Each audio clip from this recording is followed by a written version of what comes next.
Hi friends, welcome to our channel. ఈరోజు ఈ video చాలా సినిమా అప్డేట్ అయితే తీసుకొచ్చాను భయ్య. మన power star Pawan Kalyan Hari Hara Veera Mallu movie గురించి, అదే కాకుండా కావేరీ ఇన్సిడెంట్ అయితే జరిగింది. అయితే వాళ్ళ కుటుంబానికి అనమాట 2 కోట్లు అయితే ఇస్తున్నారంట. దాని గురించి నవీన్ పోలిశెట్టి కొత్త సినిమా టీజర్ అయితే వచ్చింది భయ్య, దాని గురించి. అదే కాకుండా గేమ్ చేంజర్ డాకు మహారాజా మూవీ ప్రీమియర్స్ అయితే వేయట్లేదంట. అదే కాకుండా టికెట్ రేట్లు కూడా భారీ పెంచుతున్నారంట. ఈ విషయం గురించి డీటెయిల్గా అదే కాకుండా భయ్య, మన అల్లు అర్జున్ ఒక మూవీకి 300 కోట్లు, మన ప్రభాస్ అన్న 3 మూవీస్కి అనమాట 567 కోట్లు అయితే తీసుకున్నాడు. వీటి గురించి డీటెయిల్గా మాట్లాడుకుందాం ఈ వీడియోలో. ఎవరైనా మన ఛానల్కి ఫస్ట్ టైం వస్తే కొద్దిగా లైక్ చేయండి భయ్య. ఈ వీడియో అయితే ఎంటర్. ఫస్ట్ ఆఫ్ ఆల్ మనం నవీన్ పోలిశెట్టి మూవీ గురించి మాట్లాడుకుందాం భయ్య. నవీన్ పోలిశెట్టి అనగనగా ఒక రాజు అనే మూవీ గురించి మాట్లాడుకుందాం భయ్య. ఈ మూవీ కంటెంటే డిఫరెంట్గా అనిపించింది భయ్య. ఏంటంటే అంబానీ ఫ్యామిలీతో ఏదో మాట్లాడుతున్నట్టు కొత్తగా అనిపించింది భయ్య. పెళ్లి గురించి, వెడ్డింగ్ గురించి అనుకుంటా ఈ మూవీ మొత్తం. అదే కాకుండా ఈ మూవీలో నవీన్ పోలిశెట్టి గారు కూడా హెల్ప్ చేశారంట డైరెక్టర్ గారికి, ఇలా రాయాలి అలా రాయాలి అని కొద్దిగా సజెషన్స్ అయితే ఇచ్చారంట. చూడాలి ఈ లేట్కి ఎందుకు సినిమాలు తీస్తాడు అంటే, ఆయన సినిమా పక్కా బ్లాక్ బస్టర్ అవ్వాలంట భయ్య. అంటే ఆడియన్స్ అనమాట ఎంజాయ్ చేయాలంట. ఫ్లాప్ అవ్వకుండా మూవీని 100% అయితే ఇవ్వాలని ఆయన మంచి మంచి కంటెంట్ ఉన్న మూవీస్ని అయితే సెలెక్ట్ చేసుకుంటాడంట. అయితే చూడాలి మరి ఈ మూవీ.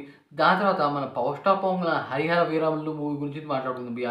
ఈ మూవీ అయితే మార్చి 23 అయితే రిలీజ్ అవుతుంది భయ్య. అయితే ఈ మూవీలో ఒక సీన్ కోసం 15 కోట్లు అయితే ఖర్చు చేశారంట భయ్య. అదేంటంటే మచిలీపట్నంలో ఒక ఇంట్రో సీన్ అయితే ఉంటుందంట. దాంట్లోనే అనమాట మన పవర్ స్టార్ పవన్ కళ్యాణ్ గారు కూడా ఎంటర్ అవుతారు. ఆ సీన్ అనమాట దాదాపు 20 రోజుల పాటు అయితే తీశారంట. అయితే మన పవర్ స్టార్ పవన్ కళ్యాణ్ గారు దాదాపు దాంట్లో సగం పోయారు, మిగతా మొత్తం డూప్తో అయితే తీసేశారంట. వేరే లెవెల్ ఉందంట భయ్య. ఆ సీనే ఆ మూవీలో హైలైట్ అని చెప్పారు. అయితే పార్ట్ 2 కూడా ఉందంట భయ్య. క్లైమాక్స్లో అనమాట మంచి లీడ్, అలా మంచి మెసేజ్ అయితే ఉంటుందంట మూవీలో. చూడాలి మరి. డాకు మహారాజా గేమ్ చేంజర్ మూవీకి టికెట్ రేట్లు బీభత్సంగా అయితే పెంచుతున్నారు భయ్య. అదే కాకుండా ప్రీమియర్స్ బెనిఫిట్ షోలు అయితే లేవు. తెల్లారి గట్ల 6కే వేస్తారంట. చూడాలి మరి ఈ మూవీలో డాకు మహారాజా అలాగే గేమ్ చేంజర్ మంచి పోటీ పడుతున్నాయి భయ్య. ఈ 2 మూవీస్లో ఏ మూవీ బ్లాక్ బస్టర్ అవుతుందో, ఏ మూవీ దెబ్బ అవుతుందో అనేది చూడాలి. నేనైతే గేమ్ చేంజర్ మూవీ కోసం అయితే వెయిట్ చేస్తున్నా భయ్య. ఆ మూవీ చూసిన తర్వాత నేను డాకు మహారాజా మూవీకి పక్కాకి పోతా. దాని తర్వాత సంధ్యా థియేటర్లో పర్సన్ మరణించారే, వాళ్ళ కుటుంబానికి అల్లు అర్జున్ అలాగే మైత్రి మూవీ మేకర్ సుకుమార్ గారు వీళ్ళైతే 2 కోట్లు అయితే ఇచ్చారంట భయ్య.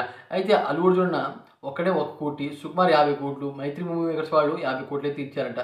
అయితే ఈ విషయం రేజ్ అయిన దానివల్ల వీళ్ళు ఇలా ఇచ్చారని సోషల్ మీడియాలో అయితే బాగా నడుస్తుంది భయ్య. ఎందుకంటే ఒకప్పుడు అంత ఇస్తానని చెప్పలేదు, 25 లక్షలు అన్నారు, 25 లక్షలు కూడా ఇవ్వలేదు. ఇప్పుడు ఇంత ఎందుకు ఇస్తున్నారు అన్నమాట ఇంకా క్వశ్చన్ చేస్తున్నారు భయ్య. అయితే ఈ విషయం ఇంకా లాగుతూనే పోతున్నారు.